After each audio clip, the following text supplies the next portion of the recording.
So, Michael, how did you originally get started in photography? Is this something you always wanted to do? Is it an interest that developed I was later? always there. Like from sixth grade, I was doing photography. Well, I from being a little kid, I was like, I had this little point and shoot camera. Back then they were just point and shoot, you know, there were no chips in these cameras, really. Um, and From sixth grade, I asked my dad, I wanted to get one of the fancy silver and black, real cameras.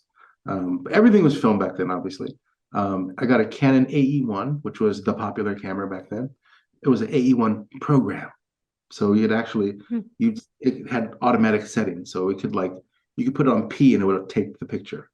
Um, and I got one of the professional cameras, AE1 program. Learned to use the aperture, shutter, manual program, all the modes, focusing. I had a camera, so I got into that and learned to use it. Learned all the functions, and then I learned what I didn't have. I was like, I need to be able to set aperture. So this new camera came out called the T90, and you could set aperture priority. You could set the aperture, do the shutter automatically. You could do Hmm. the opposite. Every combination of things. And I was like, I need this camera. And my dad was like, okay, I don't know, buy this $500 camera. He was, like, okay, I want you to convince me that you need this camera. You need to, I don't know anything about cameras. You need to tell me why you need it specifically, basically have me run through the hoops. So, I mean, because you're a kid, you have to have the next big thing. He didn't know if it's just another passing Right. fancy. But he didn't want to like be like no if this was like a really important thing. And thankfully, I convinced him. I gotta through all these reasons that he had. He said, okay, okay, okay. So he bought me the camera. They had the AE1 program and the T90, which was the top of the line camera in 1985 or something. Hmm. Had these two cameras and was learning all the technical parts, but didn't really have much to shoot in Ohio. Um, so I was technically interested in doing a little photography stuff like that until actually much later in grad school.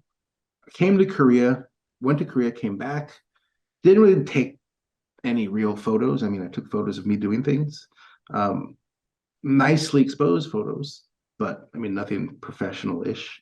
But in grad school, I decided that I wanted to get into photography and document something. So I documented a Korean traditional drumming group. Hmm. It was kind of my first practice documentary.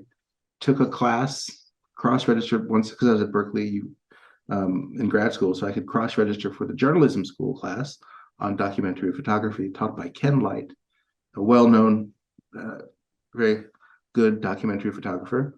And basically, by taking that class, it was like he invited all these super famous photographers to come in and like critique our work as we developed a Oh, project through the wow. semester.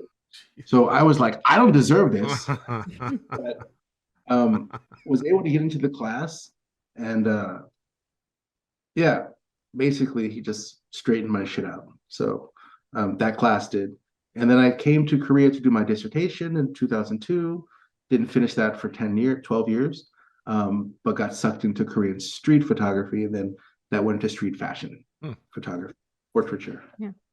That's really interesting that so you developed that as a kid and you just knew instinctively when you were young, like this is an interest, this is a passion, and you stuck with it in different iterations. So that's Yes. that's neat.